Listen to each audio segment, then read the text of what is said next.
The Asia-Pacific region has got off to a slowish start in 2014, but there are some encouraging signs for the rest of the year.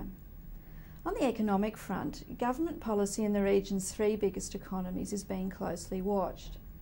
In China, where growth is slowing but is still close to 7.5%.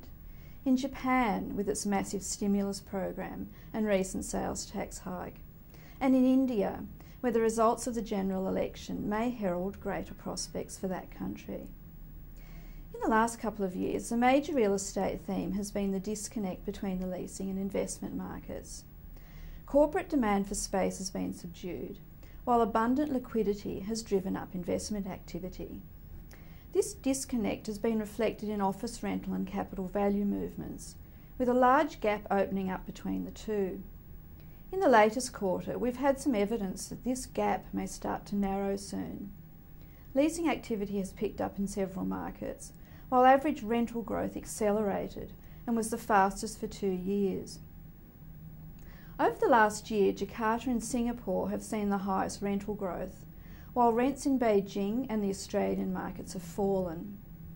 In Q1, Singapore achieved the highest quarterly growth across the region of 4.5% on low and falling vacancy.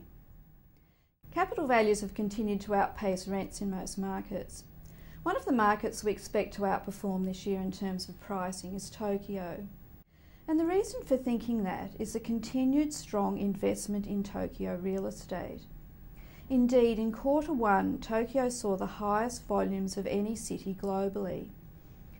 At the regional level, investment activity slowed in the first quarter, after a very active end to 2013.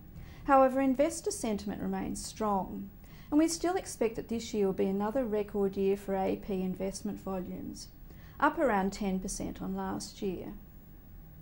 Now, in the retail sector, leasing demand remains healthy overall, particularly amongst mid-range retailers. Asia-Pacic's strong economic growth and increasing wealth levels are continuing to attract a wide range of international retailers to the region. Meanwhile, the residential sector has come off the boil in many markets. Government policy measures and tighter lending conditions are combining to cool buyer activity, with Hong Kong and Singapore seeing the biggest slowdown in sales activity. Thanks for watching, and I look forward to updating you again next quarter.